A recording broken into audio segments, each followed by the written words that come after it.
இயேசு சீடர்களை படகில் ஏறச் செய்து தமக்கு முன்னே அக்கரைக்குச் செல்லுமாறு கட்டளையிட்டார்.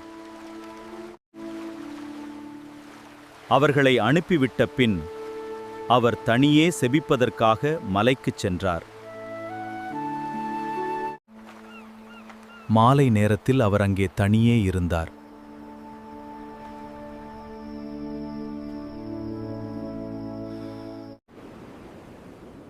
படகு கரையை விட்டு வெகு தூரம் சென்றிருந்தது. அலைகள் அதை அலைக்கழித்தன. காற்று அவர்களுக்கு எதிராக வீசியது.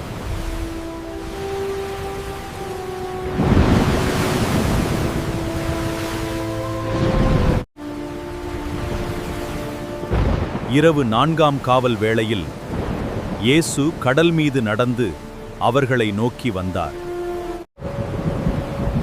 அவர் கடல் மீது நடப்பதைக் கண்ட சீடர்கள் கலங்கி, ஐயோ பேய் என அச்சத்தினால் அலறினர்.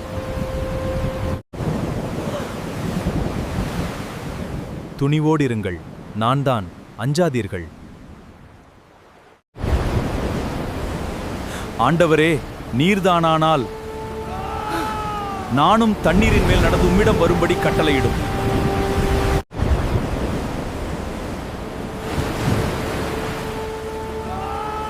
வா.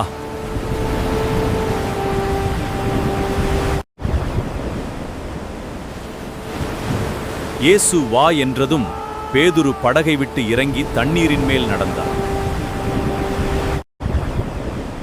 பேதுரு இயேசுவின் மேல் கண்களை வைத்து தண்ணீரின் மேல் நடந்து அவரை நோக்கிச் சென்றார்.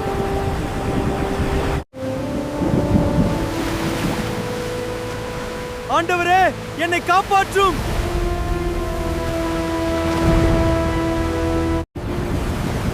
நம்பிக்கை குன்றியவனே, ஏன் ஐயம் கொண்டாய்?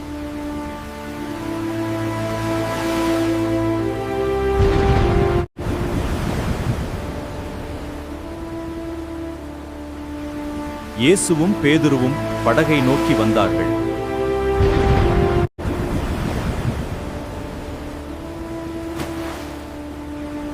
அவர்கள் படகில் ஏறியதும் காற்று அடங்கியது.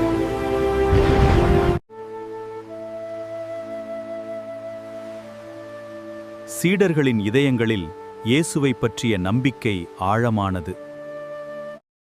நற்செய்தி வாசகம். நானும் கடல் மீது நடந்து உம்மிடம் வர ஆணையிடும். மத்தேயு எழுதிய தூய நற்செய்தியிலிருந்து வாசகம் 14:22 முதல் 33 வரை. அக்காலத்தில் இயேசு கூட்டத்தினரை அவ்விடத்திலிருந்து அனுப்பிக் கொண்டிருந்தார். அப்பொழுது சீடரையும் உடனே படகேறித் தமக்கு முன் அக்கரைக்குச் செல்லுமாறு அவர் கட்டாயப்படுத்தினார். மக்களை அனுப்பிவிட்டு அவர் தனியே இறைவனிடம் வேண்டுவதற்காக ஒரு மலையின் மேல் ஏறினார். பொழுது சாய்ந்த பிறகும் அங்கே அவர் தனியே இருந்தார். அதற்குள் படகு கரையிலிருந்து நெடுந்தொலை சென்றுவிட்டது. மேலும் எதிர்காற்று அடித்துக் கொண்டிருந்ததால் அலைகளால் படகு அலைக்கழிக்கப்பட்டது. இரவின் 4ஆம் காவல் வேளையில் இயேசு அவர்களை நோக்கி கடல் மீது நடந்து வந்தார். அவர் கடல் மீது நடப்பதைக் கண்ட சீடர் கலங்கி, ஐயோ பேய் என அச்சத்தினால் அலறினர். உடனே இயேசு அவர்களிடம் பேசினார். துணிவோடிருங்கள், நான்தான், அஞ்சாதீர்கள் என்றார். பேதுரு அவருக்கு மறுமொழியாக, ஆண்டவரே, நீர்தாம் என்றால் நானும் கடல் மீது நடந்து உம்மிடம் வர ஆணையிடும் என்றார். அவர் வா என்றார். பேதுருவும் படகிலிருந்து இறங்கி இயேசுவை நோக்கிக் கடல் மீது நடந்து சென்றார். அப்பொழுது பெருங்காற்று வீசியதைக் கண்டு அஞ்சி அவர் மூழ்கும்போது, ஆண்டவரே, என்னைக் காப்பாற்றும் என்று கத்தினார். இயேசு உடனே தம் கையை நீட்டி அவரைப் பிடித்து, நம்பிக்கை குன்றியவனே, ஏன் ஐயம் கொண்டாய் என்றார். அவர்கள் படகில் ஏறியதும் காற்று அடங்கியது. படகில் இருந்தோர் இயேசுவைப் பணிந்து, உண்மையாகவே நீர் இறைமகன் என்றனர்.